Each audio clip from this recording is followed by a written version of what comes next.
តោះឥឡូវយើងមកប្រើ Producer AI ចូលទៅលើ browser របស់យើង login Gmail យើងឲ្យហើយពេល login នៅលើ browser ហើយចូលមកកន្លែង Google យើងវាយ Producer AI តែម្ដងមកប៉ុន្តែវាមិនមែន Producer AI ឥឡូវវាចូលទៅក្នុង Google Flow Music វិញណាដែលយើងអាច search បាននៅ flowmusic.app ចឹងយើងចូលតាម website ហ្នឹងមកឬក៏បងប្អូនបាច់វាយ Producer AI បងប្អូនវាយពាក្យថា Google Flow Music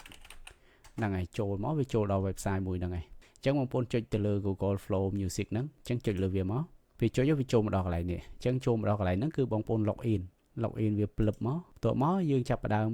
continue with Google អញ្ចឹងខ្ញុំបញ្ជាក់ម្ដងទៀតនៅលើ browser យើងត្រូវ login ជាមួយ Gmail ហើយទៅទើបវា load អាកន្លែងឲ្យ continue with Google ហ្នឹងណាហើយបើអត់ទេគឺវានឹងឲ្យយើង login Gmail ហើយនឹង password ធម្មតាទេយើងគ្រាន់តែ continue with Google ទៅអញ្ចឹងចុចលើវាពឹបមកវានឹងឲ្យយើង tick ប្រអប់1 2អីទៀតហ្នឹងនេះយើងរើសGmail អញ្ចឹងហើយបន្ទាប់មកយើងរើសចាំបន្តិចមក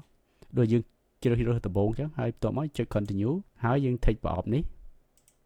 ហើយយើងចុច continue ទៀតតែប៉ុណ្្នឹងមកចូលដល់អញ្ចឹងនៅពេលដែលចូលដល់កន្លែងនេះគឺបងប្អូនអាចបើកអានេះ term agreement នេះបន្តិចកន្លែងនេះខាងក្រោមនេះបើកវាមកបើក tab ហ្នឹងហើយចុចកន្លែង get started ហើយយើង scroll អានេះបន្តិចមកយើងចុចកន្លែង agree ហ្នឹងមកហ្នឹងវាចូលដល់កន្លែងនេះយើងដាក់រូបភាព username អីបន្តិចមក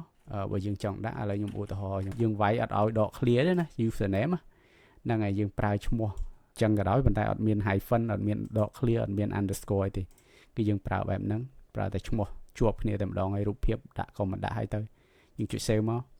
ហ្នឹងហើយតែប៉ុណ្្នឹងមកបានហើយកន្លែងហ្នឹងគឺយើងអាចផលិតបានហើយនេះអញ្ចឹងយើងពេលយើងឧទាហរណ៍ថា create a warm calm and love about cute couple អញ្ចឹងខ្ញុំសេខ្លីប៉ុណ្ណឹងអញ្ចឹងវាផលិតបទឲ្យយើងបានហើយនេះអញ្ចឹងបទនេះហើយនេះហើយយើងវាផលិតបាន2បទអញ្ចឹងនៅពេលដែលយើងចាប់ផ្ដើម download គឺយើងគ្រាន់តែចុចយើងស្ដាប់បទយកបទមួយណាក៏បានឬក៏យកទាំងពីរក៏បានបន្ទាប់មកយើងចុច download វាមកហើយបងប្អូនយក download យក WAV ណា WAV វា quality ជាងវាគុណភាពល្អជាង MP3 អញ្ចឹងប្រើ WAV មក download យក WAV មកហើយយកទៅប្រើការបានហើយបន្ទាប់មកទៀតបងប្អូនប្រើចំណងជើងនៅក្នុងនេះវាមិនផលិតឲ្យយើងទេដោយសារតែយើងអត់បានដាក់ចំណងជើងក្នុងហ្នឹងអញ្ចឹងយើងអាចទៅរើសចំណងជើងនៅក្នុង lyric ហ្នឹងតែម្ដង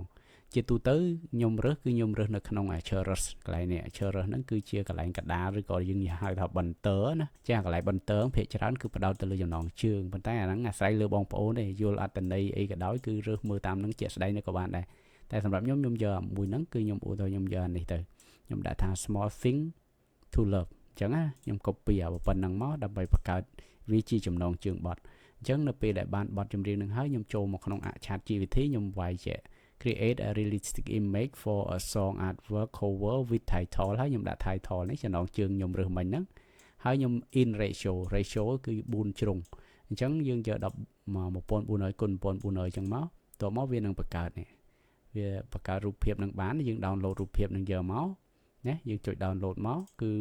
យើងអាចយកវីដេអូទៅប្រើឲ្យ music នឹងទៅប្រើបានឥឡូវខ្ញុំបានហើយខ្ញុំយក music នឹងខ្ញុំស្ដាប់អានេះសិនមើលWhen I try to yeah they look just like ប្រុសទៀតភ្លេចបញ្ជាក់ថាស្រីឬក៏ប្រុសដោយសារតែ yeah they look just like ស្រីឥឡូវបើសិននៅក្នុងករណីហ្នឹង